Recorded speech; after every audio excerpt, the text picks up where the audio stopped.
siguiente es una producción de Voces Ciudadanas Radio.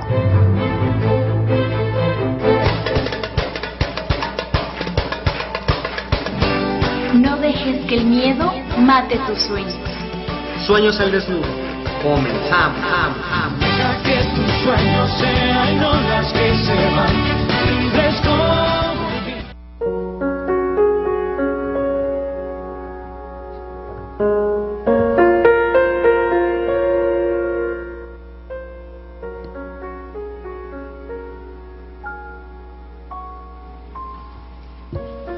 Buenas tardes, amigos y amigas, esto es Sueños al Desnudo. Hola Julián, ¿cómo estás? Hola, buenas tardes, bienvenidos todos y todas. Pues vamos a seguir con Pasolini, porque la vez pasada nos quedamos. Claro, era un poema largo de 6 partes, se llama El llanto de la excavadora. Me aprieta contra su vieja salea perfumada de bosque y me posa en la boca su hocico con colmillos. Su hocico con colmillos de berraco o errante oso con aliento de rosa. A mi alrededor el cuarto es un calvero, la colcha corroída por los últimos sudores juveniles danza como un velamen de pólenes. Es cierto camino por una calle que avanza entre primeros prados primaverales, diluidos en una luz de paraíso, transportado por la ola de los pasos. Eso que dejo a mis espaldas, leve y mísero, no es la periferia de Roma. Viva México grabaron y pintaron con cal en escombros de templos, de tapias y rincones decrépitos, livianos como huesos en confines de un ardiente cielo en escalofríos. Hela allí, por encima de una colina, entre las ondulaciones de una vieja cadena apenínica mezclada con las nubes. La ciudad semivacía, aunque aún es hora mañanera y las mujeres van de compras, o la del crepúsculo que sobredora a los niños que corren con las madres afuera de los patios de la escuela. Un gran silencio invade las calles. Los enlosados se pierden, un poco inconexos, viejos como el templo, grises como el tiempo, y 2 largas hileras de piedra. Corren a lo largo de las calles lúcidas y tiernas. Alguien se mueve en ese silencio, alguna vieja, algún muchachito, perdido en sus juegos, donde los portales de un dulce siglo XVI se abren serenos, o un pocito, con bestezuelas taraseadas en sus bordes, se posa sobre la pobre hierba de un rincón o esquinas olvidados. En la cima del cerro se abre la yerma, plaza del ayuntamiento, y entre casa y casa, más allá de una tapia y el verde de un enorme castaño, se mira el espacio del valle, pero no el valle, un espacio tembloroso, celeste, casi cerúleo. Pero el corso prosigue, aún más allá de la placita familiar, suspendida en el cielo de los Apeninos. Se adentra entre casas más severas, baja un poco a media cuesta, y más abajo, cuando las casitas barrocas escasean, allí aparece el valle y el desierto, solo unos pasos más hacia el recodo donde la calle desemboca en desnudos campos inclinados y sinuosos.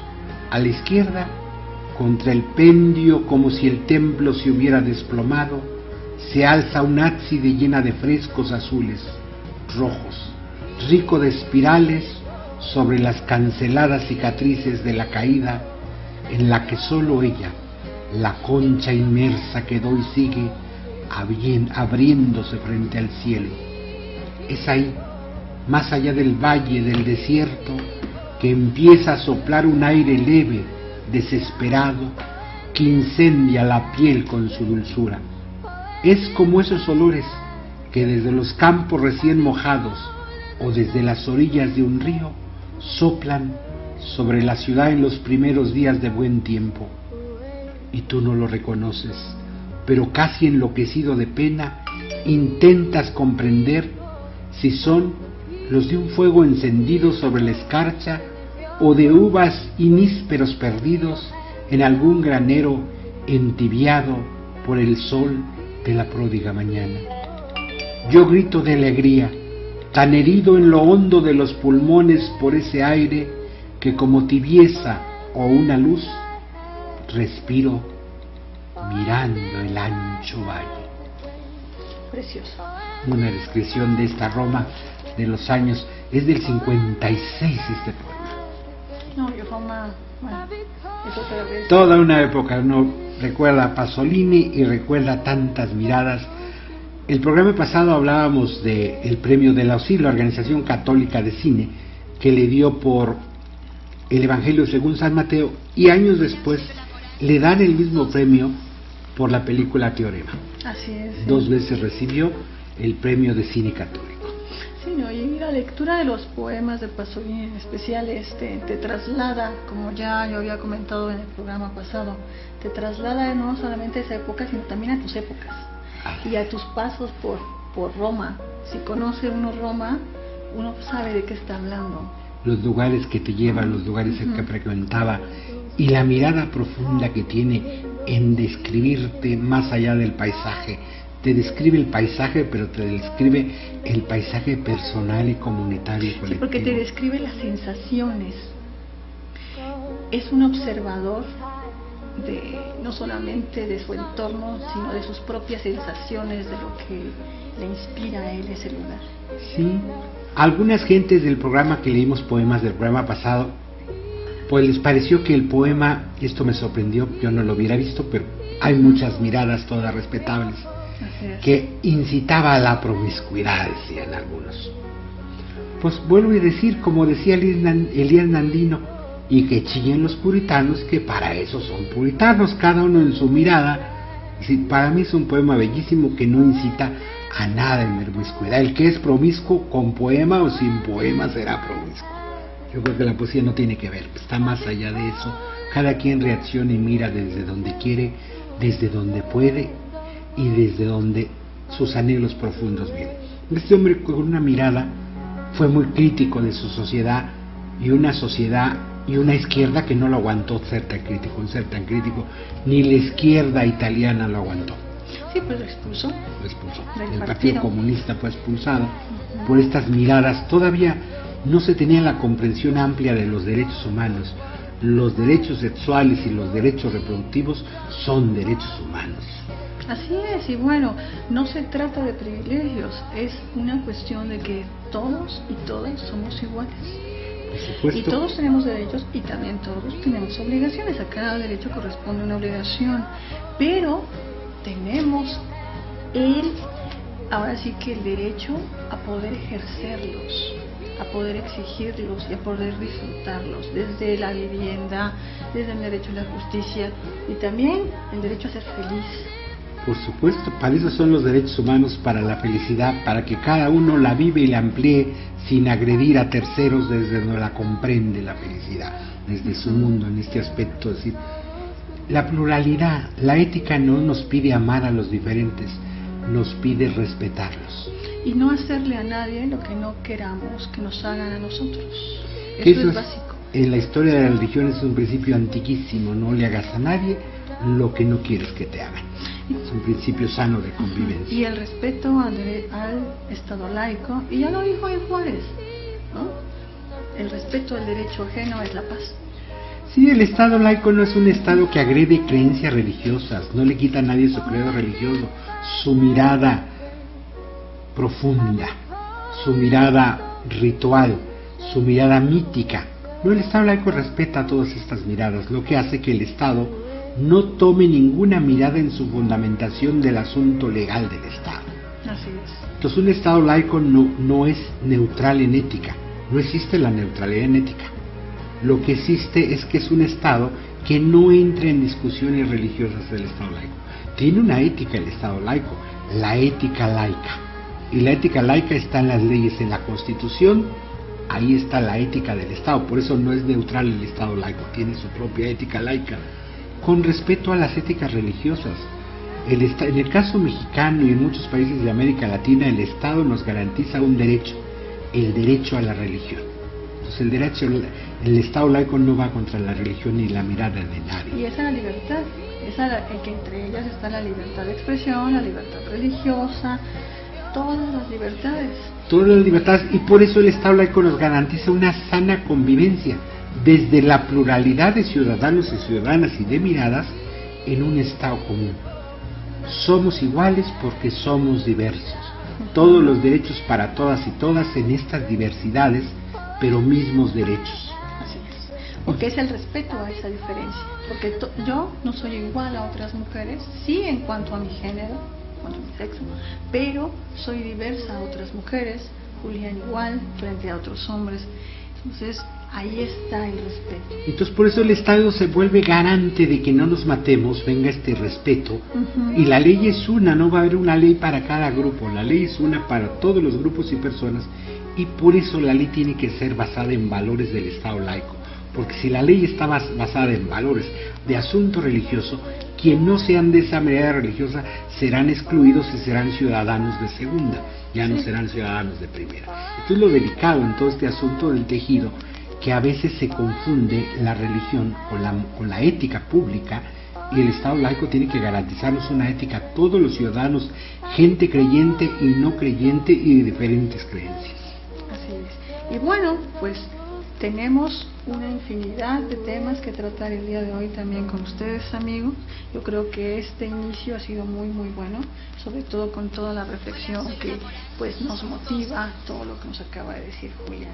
Bueno, la semana pasada tuvimos un informe que ha causado pues revuelo en la opinión pública, entre los intelectuales y también entre el gobierno. Y es el informe que presentó el Centro Miguel Agustín Pro el jueves 2 de julio sobre el caso Tlatlaya. Justicia incompleta, verdad solsaya. Es fuerte este informe del Centro Miguel Agustín Pro. La realidad de México sigue siendo de suma violencia, de suma desación en el cuidado de los derechos humanos, y otra vez el ejército mexicano implicado por el poco cuidado que se ha tenido desde que se le sacó a las calles. Los ejércitos tienen una función muy delicada, no están preparados para ser investigadores, para ser policía, y estamos viviendo las consecuencias de esta situación, que no es a los soldados, ellos obedecen órdenes, a los soldados base de este ejército, que es fruto además el ejército mexicano de una revolución social, la revolución mexicana, sí, de eso es fruto. Por eso es tan delicado lo que está pasando con el ejército mexicano. Así es, y bueno, no podemos dejar de comentarles, amigos, que si ustedes quieren ver a detalle este informe, pueden consultarlo directamente en la página del Centro Miguel Agustín Pro Juárez, ahí está disponible. También lo pueden seguir por Twitter para que ustedes vean toda la discusión que se ha pues desatado a raíz de este informe. Y en este informe, en la presentación de este informe, bueno, pues estuvieron personalidades acompañando a Mario Patrón, el director del Centro Pro, entre los que se encontraba el padre Miguel Concha Malo, que es el director del Centro Francisco de Vitoria. También estuvo el licenciado Perseo, me parece, que es de Amnistía Internacional. También estuvo Edgar Cortés por parte del Instituto de Derechos Humanos. Estuvo también la Comisión de Derechos Humanos, la Comisión Mexicana de Derechos Humanos, representada por su director. Así es, que es el licenciado Guevara. Y entre las cosas que se decían precisamente era de los documentos que el Centro Miguel Agustín Pro tuvo a su disposición, fue que la orden era abatir. Y sobre esta palabra se ha desatado una discusión tremenda. Muy fuerte, ¿qué significa abatir? Entonces, en lenguaje castrense, pues es claro, cuando la orden es abatir, una institución que no está dedicada a la investigación policíaca, no tienen metodología, no son investigadores. El ejército obviamente es para otra situación de seguridad nacional. Esto ya se veía delicado, la situación. Meter a función de policía quien no es policía es muy delicado, y aquí aparece una orden discutiva. Obviamente la Secretaría de Defensa dice que abatir no es matar, en el lenguaje cotidiano y común uno entiende cuando una cosa es investigar, otra cosa es detener y otra cosa es abatir. Así es. Y lejos, o sea, y aparte de toda esta discusión, si lo que dice el significado de abatir está en el diccionario de la Real Lengua Española, eso es aparte. La cuestión es concreta. Se tiene que hacer justicia, y una justicia completa en este caso. Nosotros estamos precisamente por el respeto a las instituciones y continuaremos un poco más adelante sobre este tema. Disculpen, pero ya se nos agotó el tiempo, nuestro productor lo está pidiendo en este momento. Quédense con nosotros. En un momento regresamos. ¿Y tú qué buscas? Amor, salud, paz, dinero, armonía, luz, No busques, encuentra. equilibrio, luz y armonía. Miércoles de 4 a 6, solo por Voces Ciudadanas.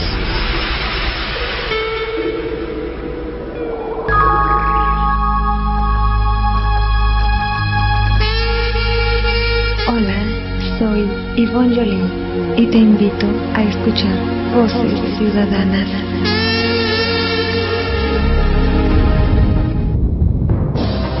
Camelot Classic, primer foro y bazar de arte medieval contemporáneo en México. Vive una aventura de película donde las leyendas cobran vida. Música de gaitas y percusiones, combates, danzas árabes, malabarismo de fuego, el baile del dragón, el vuelo del halcón y mucho más. Camelot Classic. Visítanos en www.camelotclassic.com, www.camelotclassic.com. Camelot Classic. Camelot Classic. Primer foro y bazar de arte medieval contemporáneo en México.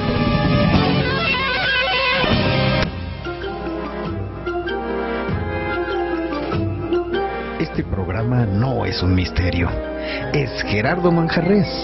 Y Gerardo Manjarrés invita a Comenzamos.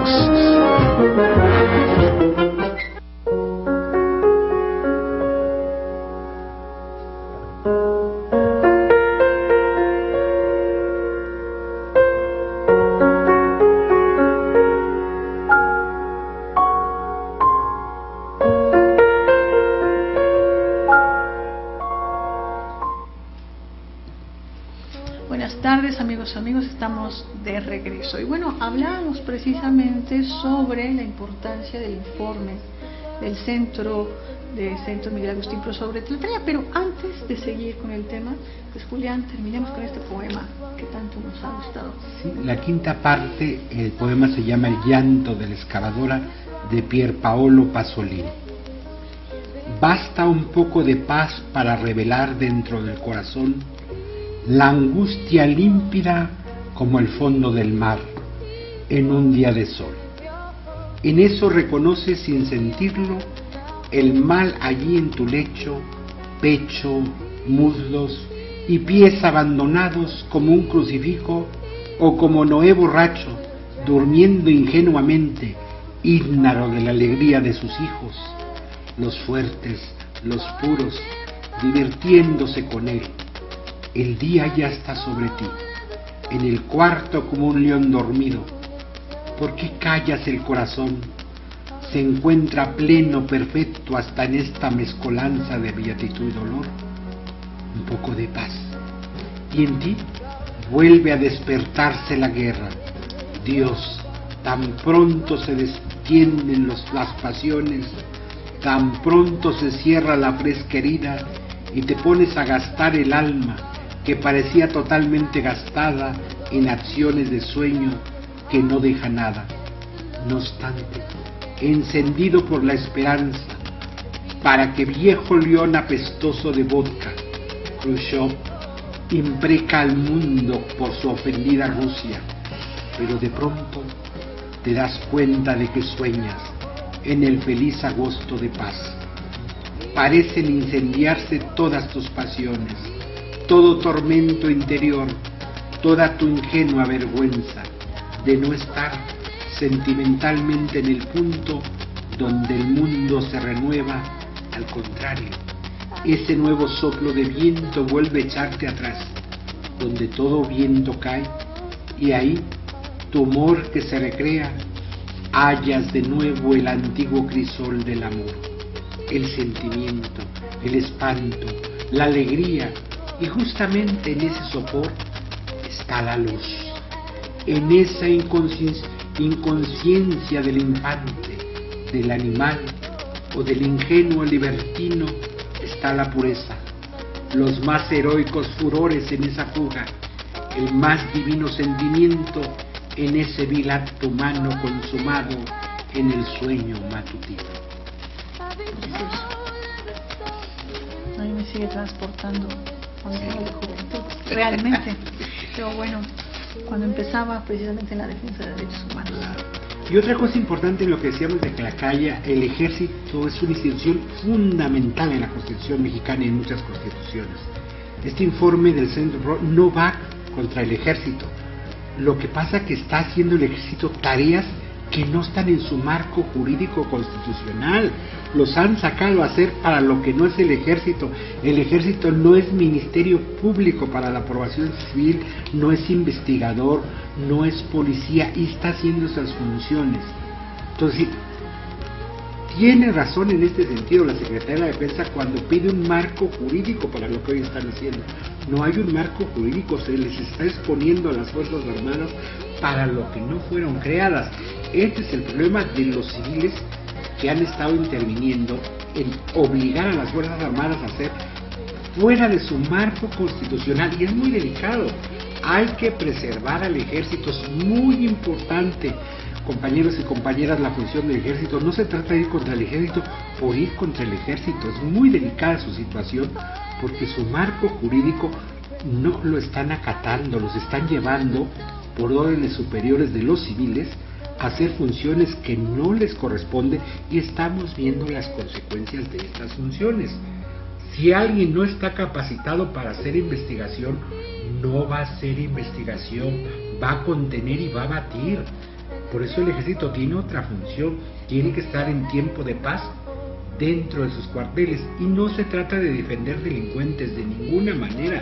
En este programa ni Laura ni yo estamos diciendo que no se debe hacer nada.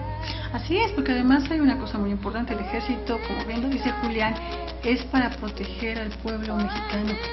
Para eso se hizo, para cuidar nuestras fronteras, para cuidar la soberanía de nuestro país. Y los militares también tienen derechos humanos. Y no es la primera vez que alguien lo dice, no es la primera vez que yo lo digo, ni tampoco Julián. Ya salió el ejército a marchar precisamente, a manifestarse en las calles de la Ciudad de México hace unos años.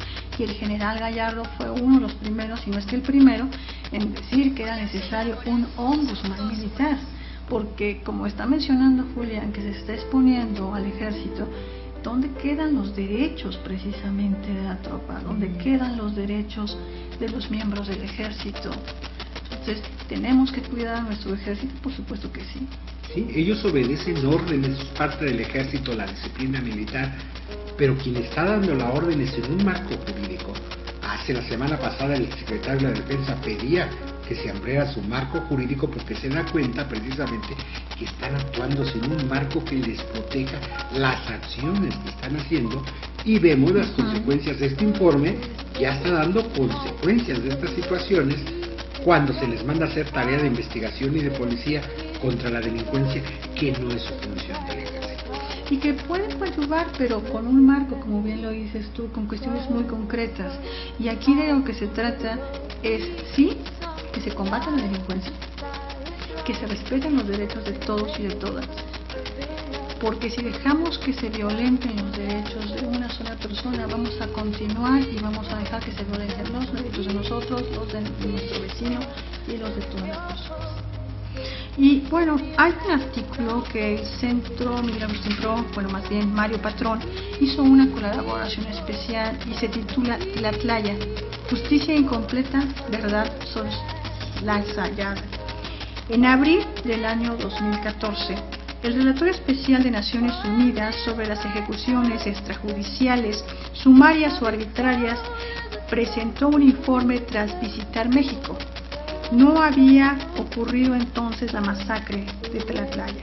Sin embargo, las conclusiones y recomendaciones del relator señalaron aspectos que de haber sido atendidas habrían evitado hechos tan aberrantes como los que ahí ocurrieron. Esto nos lo dice en su artículo Mario Patrón. En su informe el relator dijo: los problemas de la protección del derecho a la vida en México se deben a diversos factores, entre ellos las deficiencias del sistema jurídico, el aumento de la delincuencia organizada y el narcotráfico, la falta de disposición o de capacidad de la policía y los fiscales para iniciar investigaciones, la desconfianza de la ciudadanía hacia el Poder Judicial y la falta de rendición de cuentas por las violaciones cometidas. Es imperativo disminuir la participación del ejército de las actividades policiales, velar porque los militares acusados de haber cometido violaciones a los derechos humanos sean enjuiciados por tribunales civiles y no militares, y establecer normas claras y ampliamente difundidas sobre el uso de la fuerza por los agentes de las fuerzas del orden en todos los niveles de gobierno. Pues Mario está precisamente hablando lo que ya nosotros estamos mencionando en este programa.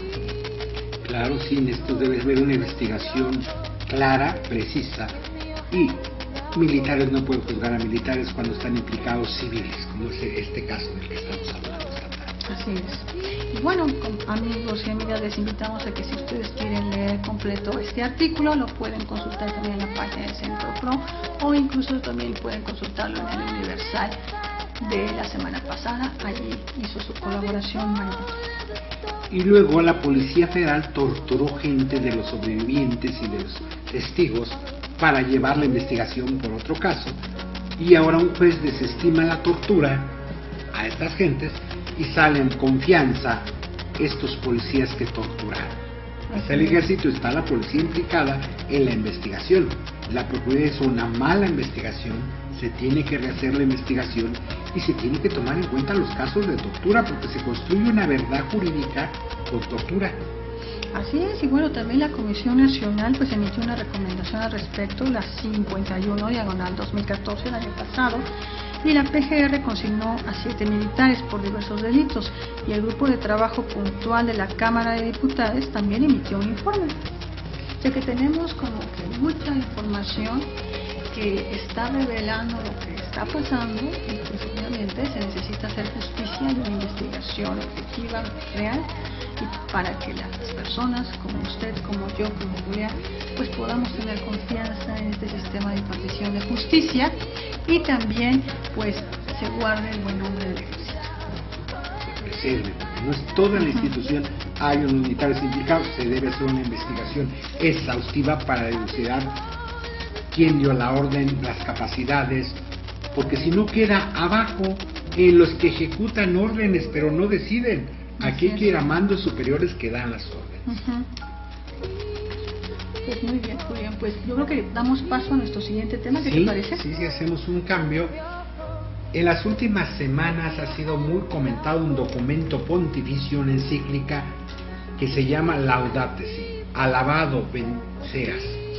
Y no habíamos tenido oportunidad de comentar precisamente ese documento del Papa que nos comparte, que también tiene mucho que ver con nuestros derechos humanos, porque no se trata nada más de un documento en el que se toque la cuestión ambiental, sino la cuestión socioambiental.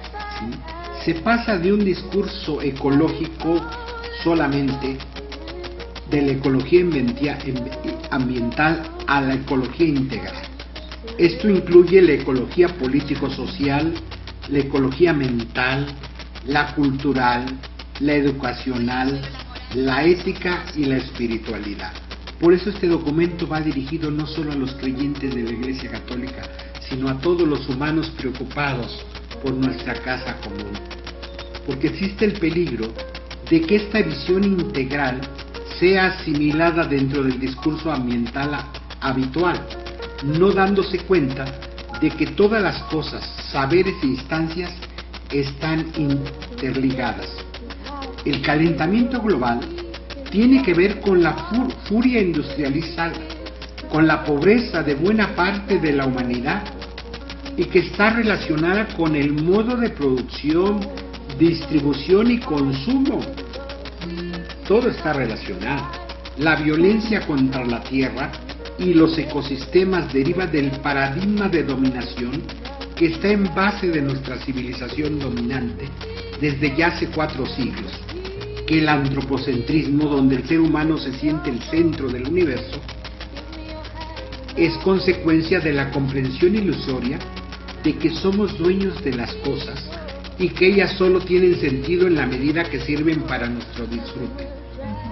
Esa cosmología lleva al Papa a decir: nunca hemos ofendido y maltratado a nuestra casa común como en los 2 últimos siglos.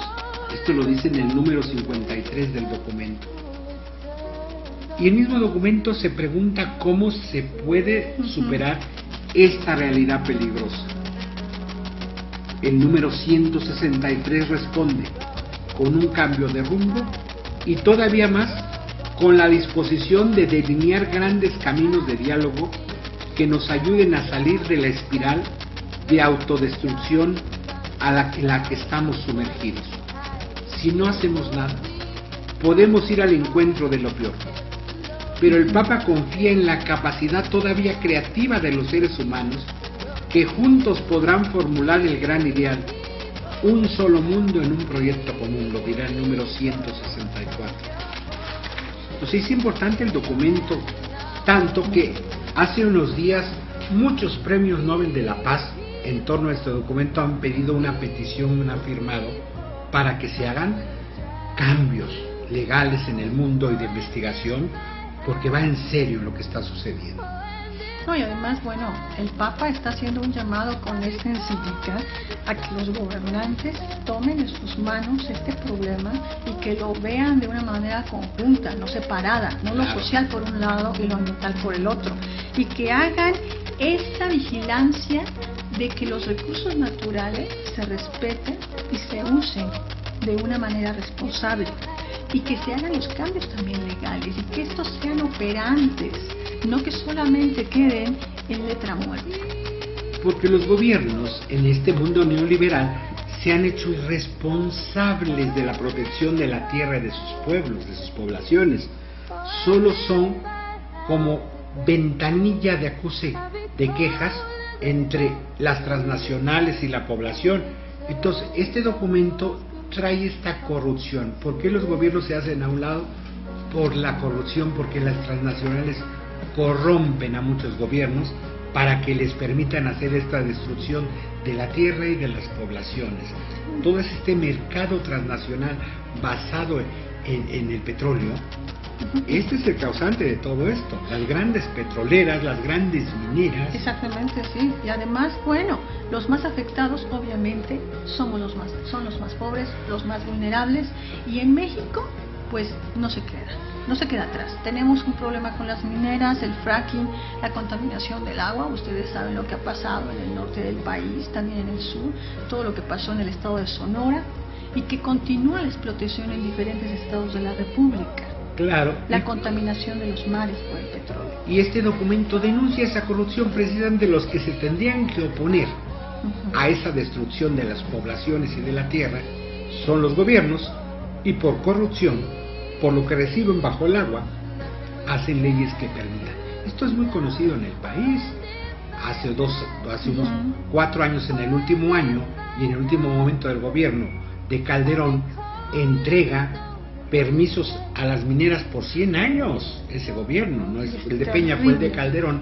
A varias mineras entrega territorio nacional para mina de cielo abierto que altamente contamina. Entonces el documento es un llamado ético a los gobiernos, no que hagan lo extraordinario, que cumplan con su función. Para eso son gobiernos. Así es, porque los recursos naturales los tenemos que proteger, no para nosotros, sino para las nuevas generaciones que vienen detrás de nosotros. ¿Qué planeta le estamos dejando a las nuevas generaciones?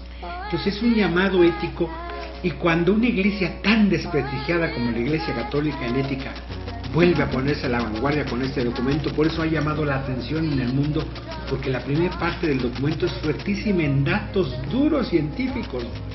No es un asunto de medio ambiente, es un asunto de crisis de humanidad. Así es. y tenemos que rescatarlo. Todavía estamos a tiempo y nos corresponde a cada uno un papel, pero a los gobiernos de los estados les corresponde un papel mayor por lo mismo, frente a los intereses económicos, porque lo que tiene que prevalecer es el interés humano. Pues nos vamos a un corte, quédese con nosotros, seguimos hablando de este documento, de esta ecología integral. Así es, en un momento regresamos. Somos nuestros rostros y nuestras sonrisas. Somos nuestras manos y el sudor de nuestra frente. Somos nuestros pasos. Somos nuestras huellas. Somos el camino que día con día recorremos. Somos todo lo aprendido y lo mucho que nos falta por aprender. Somos el lugar del cual venimos y esa ilusión de a dónde vamos. Somos nuestra voz y la necesidad de levantarla contra cualquier forma de injusticia. Somos nuestra dignidad. Somos el anhelo de vivir y la experiencia de lo ya vivido. Somos nuestro corazón y la decisión libre de compartir la vida con la gente que amamos. Somos nuestra alma y la firme creencia de que somos parte de algo más. Somos el planeta que habitamos, el oxígeno que respiramos. Somos cada árbol que plantamos. Somos nuestros sueños, nuestra imaginación. Somos esa esencia que convierte formas, sonidos y colores en inspiración. Somos esperanza. Somos ilusión. Somos únicos y somos iguales. Somos humanos y tenemos derechos que protegen lo que somos.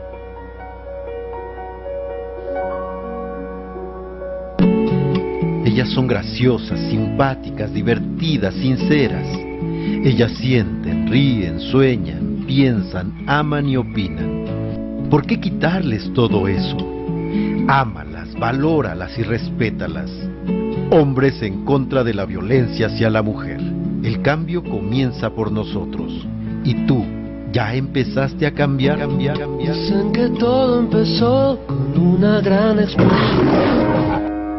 De los creadores de Divas y Sapos y productores de Enseñarte, Voces Ciudadanas Films presentan. ¿Qué se puede decir de alguien así? No es el 007, ni un James Bond cualquiera. Es el hombre del café. This is the end.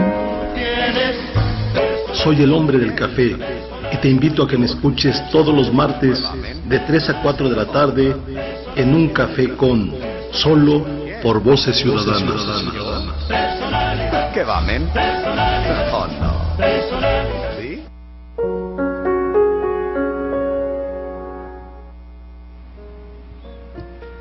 Amigos, estamos de regreso.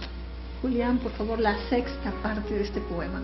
El llanto de la excavadora de Pierpaolo Pasolini. En el calor abandonado del sol de la mañana que arde de nuevo, rasando talleres y enjarres recalentados, desesperadas vibraciones raspan el silencio con acendrado sabor a vino generoso, a plazoletas vacías, a inocencia. Al filo de las 7, esa vibración crece con el sol, indigente presencia de una docena de obreros ancianos con los harapos y las playeras ardidos por el sudor, cuyas extrañas voces en la lucha contra los dispersos bloques de lodo y desplomes de tierra, resquebraja, parecen deshacerse en el temblor. Pero entre las detonaciones tercas de la excavadora, que ciega parece, ciega resquebraja, ciega perra, como si quisiera de meta, surge un alarido improviso humano que a trechos se repite, tan enloquecido de dolor que deja de ser humano y vuelve a transformarse en estruendo muerto.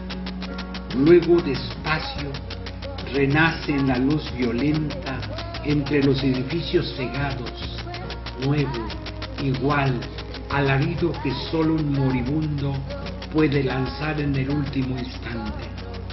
Bajo este sol cruel que aún resplandece aliviado por un poco de brisa del mar.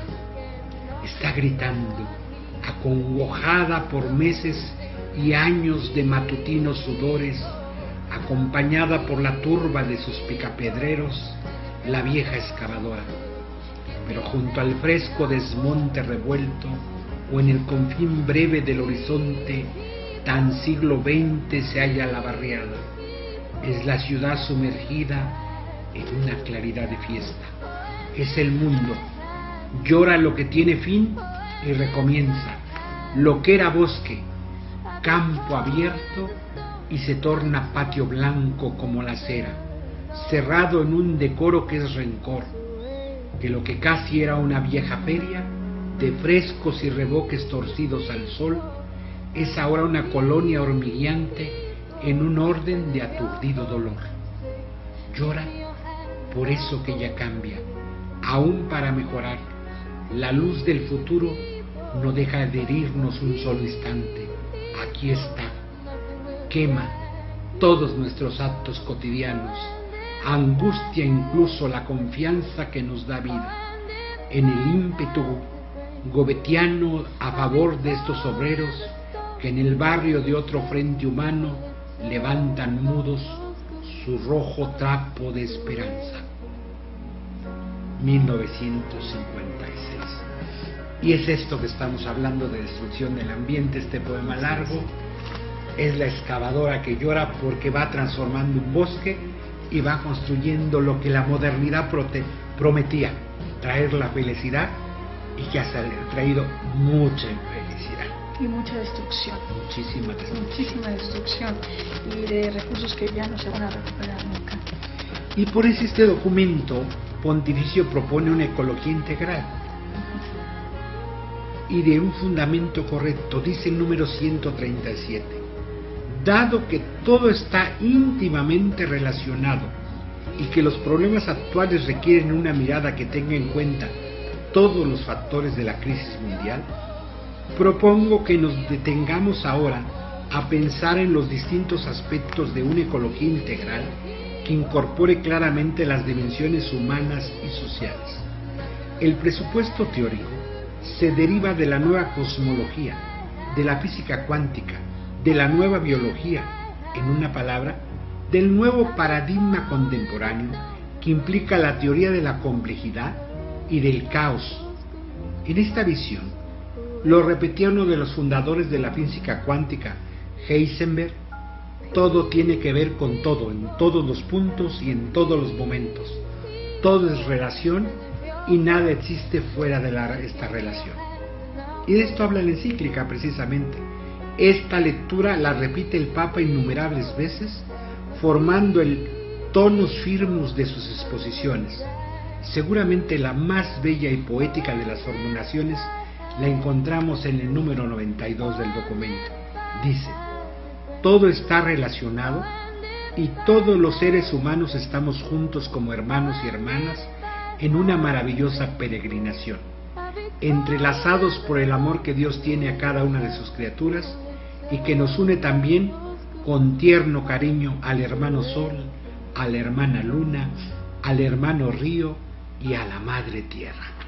Y esto nos evoca precisamente desde el título de la encíclica, Laudato Si, es de un poema de Francisco de Asís: alabado seas mi Señor.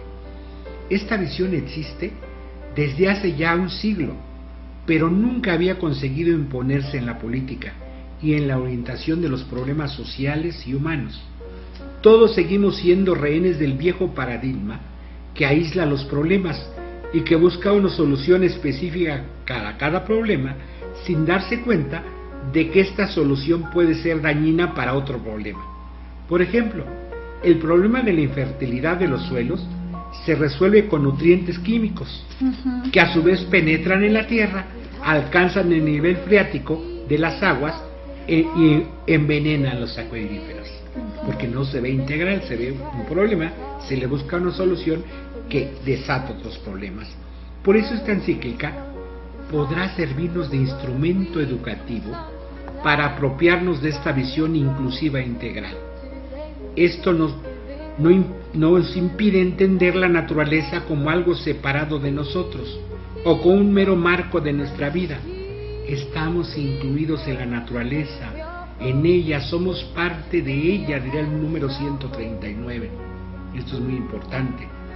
Y el número 115 nos dirá: hoy el análisis de los problemas ambientales es inseparable del análisis del contexto humano, familiar, laboral, urbano, de la relación de cada persona consigo misma, que genera un determinado modo de relacionarse con los demás y con el ambiente. Si todo es relación, entonces la propia salud humana depende de la salud de la tierra y de los ecosistemas. Todas las instancias se entrelazan para bien o para mal. Esa es la textura de la realidad, no opaca y rasa, sino compleja y altamente relacionada con todo. Por eso el Papa nos sugiere caminos que son certeros y nos pueden sacar de la ansiedad en la que nos encontramos frente a nuestro futuro común.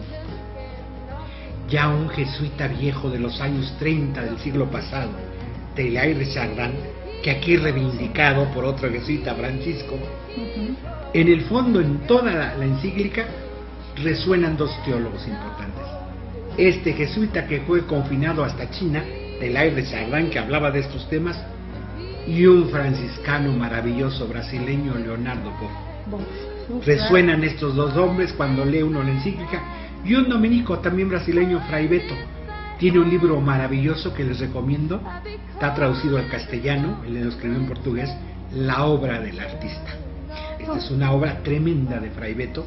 Esto me resuena cuando leo la encíclica de Chardin, Boff y Beto, dos brasileños que están en el fondo. Teilhard de Chardin tenía razón cuando, decía yo, en los años 30, escribía: la era de las naciones ya pasó. La tarea que tenemos por delante, si no perecemos, es construir la tierra. Cuando la tierra, como tierno y fraterno afecto en el espíritu de San Francisco de Asís, podamos seguir caminando y cantando, como concluye la encíclica, llenos de esperanza, todavía tenemos futuro y vamos a irradiar. Este documento es de mucha esperanza, es decir, las cosas están aterradoras, pero vamos a ponernos a caminar. Hay mucho que hacer, mucho que dialogar. Tenemos que dialogar, creyentes y no creyentes, basados en la ciencia. Es una encíclica que toma en serio la ciencia como algo fundamental, y la poesía, mezcla ciencia y poesía. Y mezcla también todo lo que son las ciencias sociales. Y bueno, yo creo que esta encíclica, Julián Salvo, tu mejor opinión, pues viene muy a cuento con la próxima reunión a 5 meses en diciembre en París sobre el protocolo de Kioto, y empieza el debate del Papa, cosa que me parece pues muy acertado, claro, y pensado, que está ya moviendo a todo el mundo, está a favor y en contra. En diciembre se tendrá que revisar, incluso Leonardo Boff está invitando que el Papa vaya en persona a esta reunión de París con este documento. El Papa tendrá que hablar ante Naciones Unidas, ante la Asamblea, en septiembre, va a Nueva York, y ya mandó, este es el guión de lo que va a plantear: calentamiento global, ecología integral, transnacionales, mineras, petroleras, pobreza, y viene completamente lo que es la justicia social. Él está hablando de justicia social y cuidado del medio ambiente, porque son dos cosas que están juntas, están entrelazadas. Los obispos católicos mexicanos con esta encíclica están totalmente rebasados. Temas que no toman en cuenta: justicia social, pobreza, minería, transnacionales, corrupción de gobierno, temas que ellos quieren pasar de noche.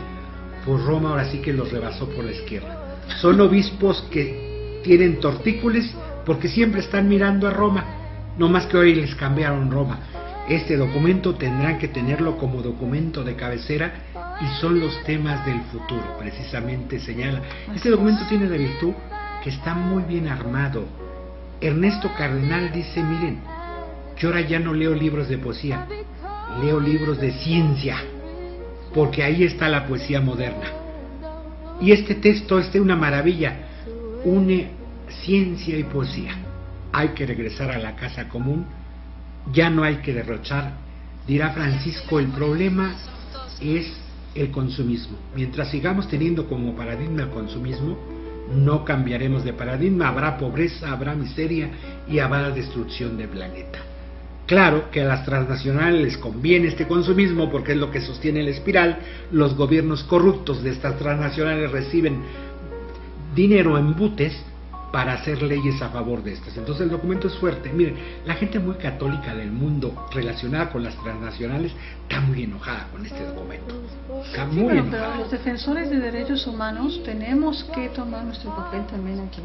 Y antes de la reunión en la ONU, donde también va a estar representado nuestro país, y obviamente en París en diciembre, pues tenemos que empezar a hacerlo, porque además entra la nueva legislatura entra en octubre y se tiene que empezar a hacer los cambios legislativos necesarios y bajar a las leyes secundarias y a los reglamentos y revisar lo que hasta ahorita tenemos, porque hay una responsabilidad que es una responsabilidad casi, yo diría, criminal en cuanto a la contaminación del agua, de las tierras, la tala de los bosques, de la contaminación de los mares, en pro de una explotación energética que no podemos continuar así. Claro que no. Entonces, este es un llamado a varios derechos que están en juego. El derecho a la vida fundamental está en juego. Así es, y invitamos a nuestros radioescuchas y a los cibernautas que nos siguen a que consulten la encíclica, a que vean qué es lo que está pasando en México en materia de defensa del medio ambiente y todos los problemas que tenemos para poder exigir que dentro de la agenda legislativa se empiece a tomar cartas en el asunto y a proteger nuestro medio ambiente y nuestro derecho a vivir, a una vida digna, porque también el medio ambiente es parte de esa vida digna. La consiguen en internet, está circulando todo el texto completo. Así es. Bueno, amigos, estamos con ustedes, nos vemos en el próximo programa. Esto fue Sueños al Desnudo. Muchas gracias. Queríamos hallar el instrumento. Te invito a hacer realidad tus sueños. Te espero en el próximo programa.